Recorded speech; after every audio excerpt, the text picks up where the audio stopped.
Everyone, host AJ Garcia with Garcia MHU University. I have James, contractor here, and we're still down in central Georgia. So what we're gonna do right now is walk around and he's gonna show us, tell us what he's gonna be fixing. And we'll talk to him a little bit more into that detail, things that go in hand with fixing it. But James, how you doing, James? Doing good, how are you? Good as always, good to see you. So let's get started, let's walk around. Not beautiful, it's not supposed to be. That's what makes it an investment, a good investment. But just walk us through and kind of explain what's going to happen here. We're in the living room, kitchen at this time, so even that's not supposed to be there. So how would you go about fixing the floor? I mean, most of this floor is shut. You got holes in that section, obviously the vents. That's ugly. Talk to us. Yeah, so what I would do, I don't think the central heating in there is gonna work in here, so I would take those vents completely out and put subfloor down over those. Replace this. I don't like to do small patches, so I'll just cut out an entire section and lay a whole piece of plywood down there, over here. And once we've addressed the subfloor issues, then overlay the floor with a vinyl plank or roll vinyl, maybe carpet. Okay. All sounds good. I like vinyl, cleaner. I don't like carpet. Yeah. But, if it works, and I guess it checks out, that's one way. And he's mentioned about the AC Central. So for those of you thinking on rehab, that is an expense that you have to take on and set accordingly. Window units, I mean, they work pretty fine, right? Yeah, and a lot of times window units are cheaper on the electric bill. I found on rentals that I've had in the past, window units, a trailer this size, mobile home this size, power bill went from $175 a month, and I spent $7,000 putting the new central heating and air unit in, and the tenant complained about their light bill going up to $275. So how about that? So that's a new one, because that most people think about with window units, oh my gosh, my bill. That's actually the other way around, plus all this expense. yeah. Okay, so let's keep walking. So we'll go into the kitchen. We gotta be careful. This has been sitting. Floor, the park manager, how long has this been vacant like this? Like more than 5 months. 5 months. So Yeah. problems don't get better with time. So that's what's happening here. So another section there, same steel floor. And then even here you can see light through. So all this, what we do, fix all this wall. Yeah, this is where the cabinet's gonna go, the stove's gonna go here. You're gonna have your top here, bottom cabinets, top cabinets. This was a vent for a over the range stove. Okay. So the vent's outside. Either we vent it outside or get one that vents inside and cover this hole inside and out. I didn't even think about that, the cabinets, I missed them. I mean, you got something going on there and then some on that section, but yeah, you obviously need them above here where the stove would go, so, okay. Yeah. Interesting. All right, go to the next one. And again, vinyl, this is what you would go with? Yeah, vinyl for here also, and then some subfloor replacement over here. And then mount the box for the stove back on the wall where it should be. Okay. Let's keep on walking to the back room.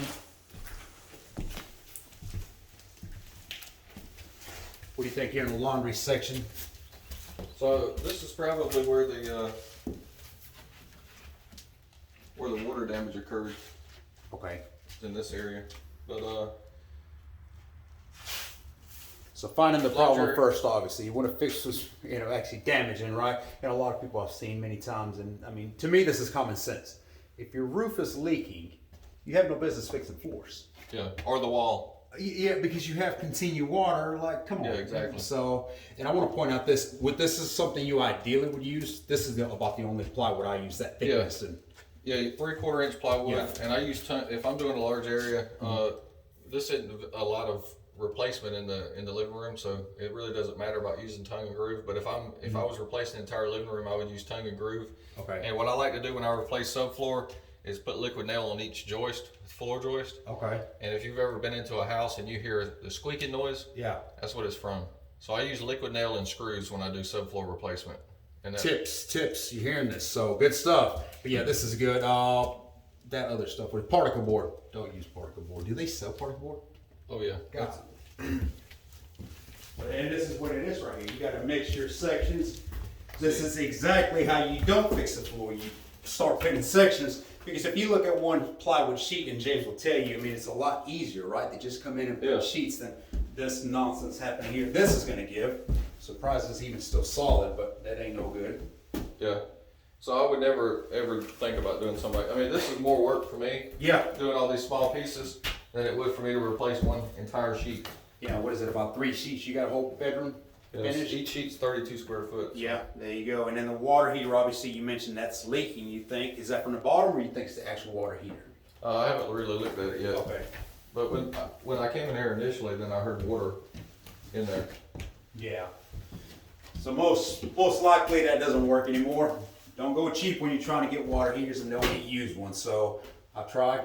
Yeah, there's no pan under it either. Yeah, so I mean, this is just a bad setup all around. So this right here could have been prevented. You put a pan under the water heater always. Okay. And make sure that your pressure relief valve and your drain are both going outside. But I mean, it defeats the purpose to have it in here. And this one right here, that one's inside. But if your water heater leaks or busts for some reason, all of the water's coming in here. Right. So that's the whole purpose in having this and having the pan up underneath. The pan also has a hole in it, so you bring that outside too. So if the water does start accumulating into the pan, then it can flow outside of the house versus inside. In the past, when I would rehab, the contractor at the time would say, let's put it under the house. And I kind of like that thought, just get it out of the house. Anything that will leak, try to avoid it. What are your thoughts on keeping it in or putting it under? Well, if you put it under, then you would need to get a smaller compact unit. Sure. But yeah, that's possible. I don't think it's really necessary. Okay. As long as you do what you're supposed to do, put the pan under it, and I mean, I haven't had a problem with any of mine. Yeah. Okay. Well, let's look at the back bedroom last, and then we'll talk about timing and I guess what will be. I mean, you're talking about all these sections you're going to do. Again, vinyl or carpet in here? Probably vinyl in here. Vinyl. Okay. Well, let's go to the back room.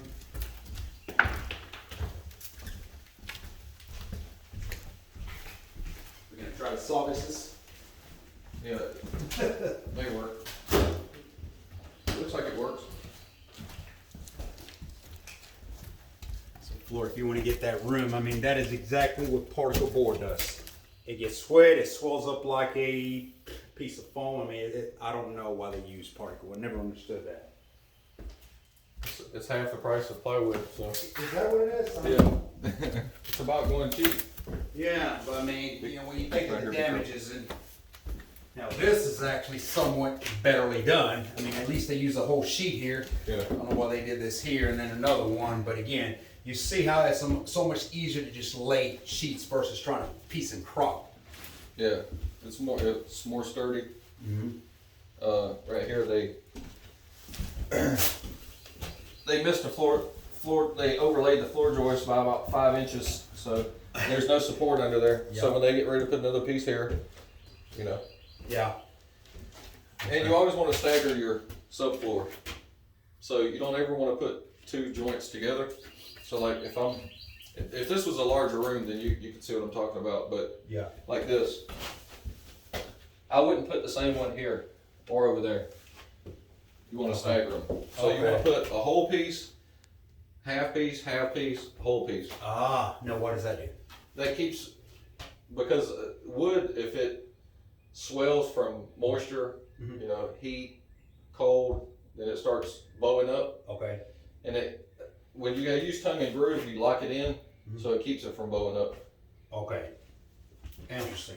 A lot of tips are given. So now tell us from start to finish, because you're about to take on this project. You just finished one. I'll post it on another video. He did a phenomenal job on their time, and I was talking about that on that video. But from start to finish in this home alone, being a 3-bedroom, 2-bed, single wide, what do you think? I would say no more than, I like to give myself extra time, so I'll say 2 weeks. There you go. But I said 2 weeks on the last one, it took a week, so. Yeah, now that was quick turnaround. So, Yeah. so that's something that you have to keep in mind, because you have to obviously allocate for lot rent, for other expenses, utilities, holding, etc. All that accounts for one. You have to have an idea of that, and obviously he's able to tell us that. So, okay. Well, that does it for this video. We have a few more other units. We may make a video on that. Stay tuned for that. But till next time, thank you for watching.